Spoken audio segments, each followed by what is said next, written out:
Licence વગર છેલ્લા 2 વર્ષથી સિક્યુરિટી એજન્સી ચલાવતા પરપ્રાંતિયને એસઓજીએ ઝડપી પાડી તેની સામે ગુનો દાખલ કર્યો છે. એસઓજી સ્ટાફને બાતમી મળી હતી કે આજવા બ્રિજ પાસે આવેલ અમરદીપ બંગલોઝ ખાતે ઓમ ઇન્વેસ્ટિગેશન સિક્યુરિટીના સંચાલક પંડિત તિવારી વગર લાયસન્સે સિક્યુરિટી એજન્સી ચલાવે છે અને અલગ અલગ સોસાયટીમાં માણસોને સિક્યુરિટી ગાર્ડ તરીકે રાખ્યા છે. જેથી પીઆઈ એસડી રાત્રાની સૂચના મુજબ સ્ટાફે અમરદીપ બંગલોઝ ખાતે જઈ તપાસ કરતા એક સિક્યુરિટી ગાર્ડ મળી આવ્યો હતો. તેણે પોતાનું નામ અનુપમ બાબુભાઈ પિત્રોડા જણાવ્યું હતું. તેણે પોલીસને જણાવ્યું હતું કે હું છેલ્લા 2 વર્ષથી હોમ ઇન્વેસ્ટિગેશન સિક્યુરિટી અને લેબર સપ્લાયમાં નોકરી કરું છું. તેના સંચાલક આરએસ તિવારી રહે લકુલેશનગર આજવા રોડ છે.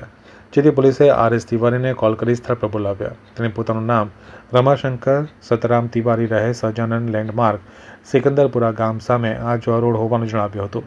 તેની પોતાની પાસે લાયસન્સ નથી અને છેલ્લા 2 વર્ષથી 8 બિન હથિયારી ગાર્ડ અલગ અલગ સોસાયટીમાં રાખ્યા છે. તેને ગાર્ડ તરીકે રાખેલ વ્યક્તિઓની કોઈ માહિતી રાખી નથી તેમજ હાજરીનું રજિસ્ટર પણ રાખ્યું નથી. જેથી પોલીસે તેની સામે ગુનો દાખલ કરી કાયદેસરની કાર્યવાહી હાથ ધરી છે.